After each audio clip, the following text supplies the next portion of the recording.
Hello friends, welcome में स्वागत है। आज सेकंड क्लास में अब हम सभी सीखने वाले बहुपद के पद क्या होते हैं, बहुपदों में गुणांक क्या होते हैं, बहुपद की घात क्या होती है, उसके बाद बहुपदों के प्रकार, पदों के आधार पर बहुपद क्या होते हैं, घातों के आधार पर बहुपद कैसे होते हैं, ठीक है, कितने प्रकार के होते हैं, ये सारी चीज़ें हम सभी सीखने वाले हैं इस वीडियो के अंतर्गत। ठीक है, तो चलिए हम सभी स्टार्ट करते हैं आज इस दूसरी क्लास को।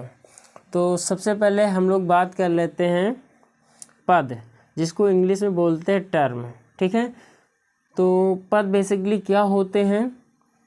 यदि बात की जाए बहुपदों में, पद जो होते हैं हमेशा प्लस और माइनस से पृथक किए जाते हैं। ठीक है, यदि बहुपदों कोई भी बहुपद दिया जाए तो उसमें पद आपसे पूछा जाए तो हमेशा पदों को प्लस माइनस से हम लोग अलग करते हैं। ठीक है, तो प्लस माइनस से अलग किया जाता है। जैसे एक बहुपद पी एक्स हमने लिया, ठीक है, x square minus 2x plus 3 में, अब ये एक प्रकार का बहुपद है। अब आपसे पूछा जाएगा कि इस बहुपद में कितने पद हैं। ठीक है, तो मैं यहाँ से देखूँ तो जैसे एक्स स्क्वायर, ठीक है, ये एक आपका पद हो गया, माइनस 2x ये आपका पद हो गया, और प्लस 3 ये आपका पद है। तो मैं देखता हूँ इस बहुपद में कुल कितने पद हो गए, 3 पद हो गए। इस बहुपद में कुल 3 पद हो गए। इसी प्रकार जितने भी बहुपद होंगे उसमें हम लोग प्लस माइनस के थ्रू ही पदों को बता पाएंगे। ठीक है, अब हम लोग आगे देखते हैं गुणांक, जिसको कोफिशिएंट बोलते हैं। ठीक है, तो ये बात की जाए तो गुणांक कैसे पहचानते हैं। तो कोई भी बीजीय व्यंजक हो, जैसे बात कर लेते हैं अचर इंटू चर, ठीक है, इक्वल टू क्या होता है, बीजीय व्यंजक। मतलब एक अचर और एक चर यदि मिलाया जाता है तो बीजीय व्यंजक बन जाता है। ठीक है, जैसे 3 इंटू एक्स स्क्वायर, जब इनकी आपस में गुणा करेंगे तो 3x स्क्वायर, ठीक है, में यदि बात की जाए एक्स स्क्वायर का गुणांक कितना है, 3 है। इसी प्रकार यदि आपसे कह दिया जाए जैसे x की पावर यहाँ से हम लिख लेते हैं 3, ठीक है, तो अब इसमें पूछा जाए इसमें बताइए इसका गुणांक क्या है, तो मैं बात करूँगा इसका गुणांक कितना है, मैं गुणांक कितना हो जाएगा 1, कितना हो जाएगा 1। ठीक है, ठीक है, इस तरीके से हम लोग इसमें देखेंगे। ठीक है, तो कोई भी पद होगा तो उसमें जो गुणे में होता है वही क्या कहलाता है, गुणांक कहलाता है। जैसे यहाँ पर दिया गया px, आपका ये बहुपद 4x की power 3 plus 2x square plus 3x plus 5 में यदि बात कर ली जाए x की पावर 3 का गुणांक, अब इस पॉलिनोमियल में आपको देखना है। ठीक है, तो यदि x की पावर 3 का कोफिशिएंट गुणांक पूछा गया है तो आपको जो गुणे में है वही बताना है।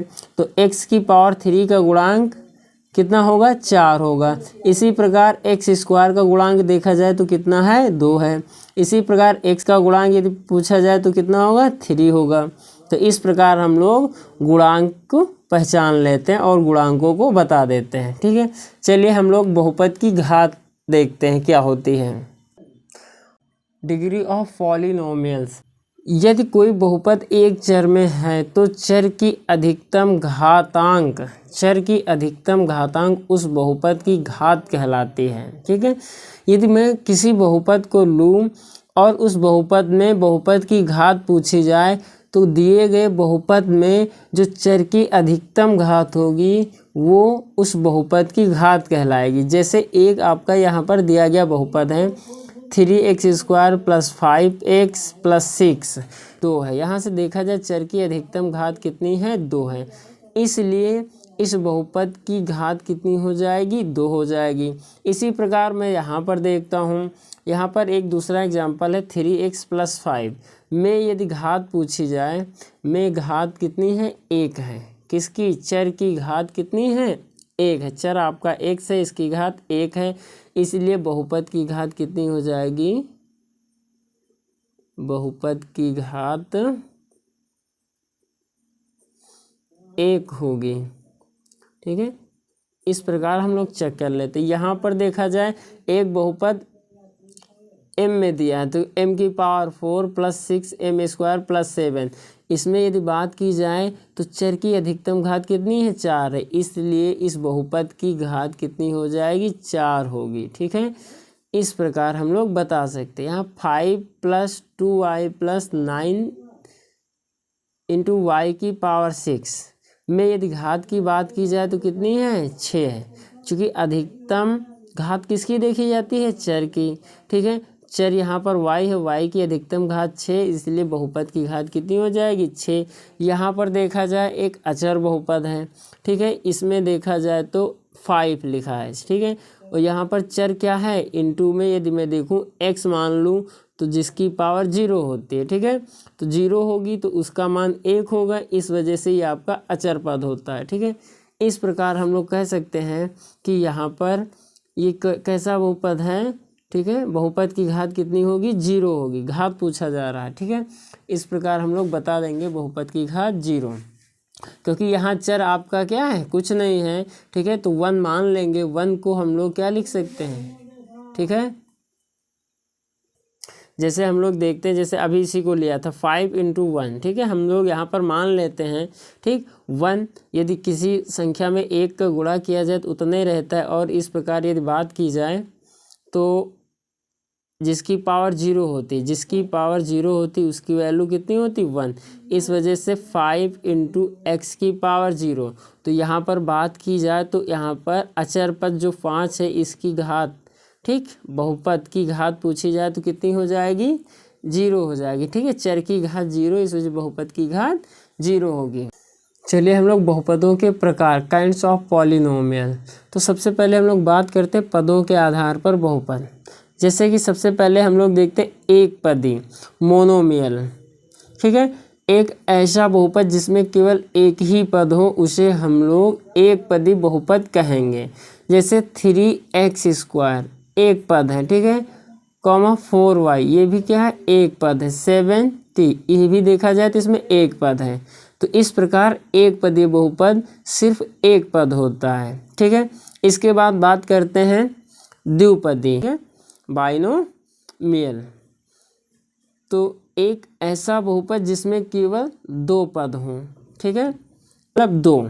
ठीक है, एक ऐसा बहुपद जिसमें केवल 2 पद हों उसे हम द्विपदी बहुपद कहेंगे। जैसे 4x³ + 2x। अब ये एक पूरा बहुपद है तो इसमें पदों की संख्या कितनी है, 2 है, इसलिए एक द्विपदी बहुपद। इसमें भी बात की जाए 5y + 3 तो ये भी क्या है, 2 पदी बहुपद है।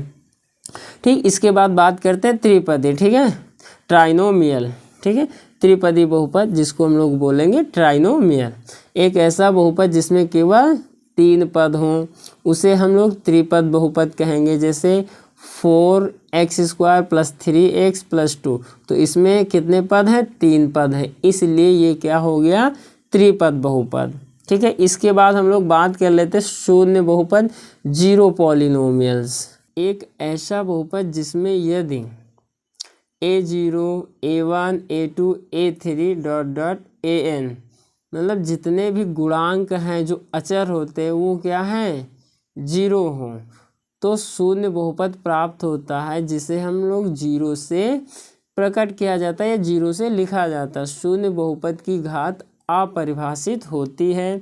जैसे मैं एक बहुपद लिखता हूँ px = 0।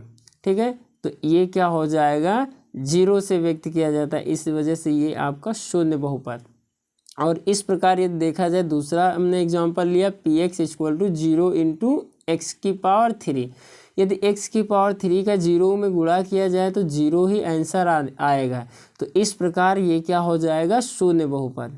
ठीक है, तो इस प्रकार हम लोगों ने बहुपदों के प्रकार किसके आधार पर, पदों के आधार पर देखा। ठीक है, अब बात करते हैं घातों के आधार पर बहुपद। ठीक है, तो सबसे पहले हम लोग रैखिक बहुपद देखते हैं। लीनियर पॉलिनोमियल मतलब रैखिक बहुपद, एक ऐसा बहुपद जिसमें, ठीक, एक घात वाले बहुपद को रैखिक बहुपद कहते हैं। ठीक, रैखिक का मतलब जिसकी घात क्या हो, 1 हो। रैखिक का मतलब जिसकी घात एक हो, ठीक है। तो एक घात वाले बहुपद को रैखिक बहुपद कहते हैं। जैसे यहाँ पर बात कर ली जाए 3x + 5, तो यहाँ पर देखा जाए चर की घात कितनी है, अधिकतम 1 है, तो ये एक घातीय हो गया। मतलब जिसमें चर की घात 1 होगी तो वो कैसा होगा, रैखिक बहुपद होगा, ठीक है। और इसी प्रकार देखा जाए √2y + 5, ये भी देखा जाए तो इसमें चर की घात 1 है, तो ये भी कैसा बहुपद हो गया, रैखिक बहुपद। इसमें 70 + 2, ये भी कैसा हो गया, रैखिक बहुपद। और यहाँ पर मैं बात करता हूँ ax + b, ठीक है, ये रैखिक बहुपद का माना हुआ रूप है, मानक रूप इसको बोलते हैं, ठीक है। इसके बाद द्विघातीय बहुपद, क्वाड्रेटिक पॉलिनोमियल, तो दो घात वाले बहुपद को द्विघात बहुपद कहते हैं। जैसे 4 - z², इसमें देखा जाए तो चर की घात कितनी है, 2, इसलिए ये द्विघातीय बहुपद हो गया। यहाँ पर देखा जाए 2x² + 5x + 6, ये भी कैसा बहुपद है, द्विघातीय बहुपद, ठीक है। और द्विघातीय बहुपद का मानक रूप यदि बात की जाए तो ax² + bx + c, ठीक है, ये द्विघात बहुपद का मानक रूप है। इसके बाद हम लोग बात करते हैं त्रिघातीय बहुपद, क्यूबिक पॉलिनोमियल। 3 घात वाले बहुपदों को त्रिघातीय बहुपद कहते हैं। जैसे यहाँ से बात कर लेते हैं 4x³ + 6x² + 5x + 3, तो यहाँ से बात की जाए चर की अधिकतम घात 3 है, इसलिए त्रिघात बहुपद हो गया, ठीक है। इसलिए कौन सा कैसा बहुपद हो गया, त्रिघातीय बहुपद। तो यहाँ से हम लोग देखते हैं, अब कोई दूसरा एग्जांपल लेते हैं। जैसे 6y³ + 7y + 3, तो इस प्रकार ये देखा जाए तो इसमें भी चर की अधिकतम घात 3 है, इसलिए ये कैसा बहुपद हो गया, त्रिघातीय बहुपद। इसी प्रकार इसमें भी बात करें तो चर की अधिकतम घात 3, तो ये भी त्रिघातीय बहुपद। यहाँ पर यदि बात की जाए x³ तो इसको भी हम लोग क्या कहेंगे, त्रिघातीय बहुपद कहेंगे। और त्रिघातीय बहुपद का मानक रूप ये हो जाता है ax³ + bx² + cx + d, तो ये त्रिघातीय बहुपद का मानक रूप है। तो कोई भी 3 घात वाला बहुपद होगा तो इस रूप में आपका लिखा जाएगा, ठीक है।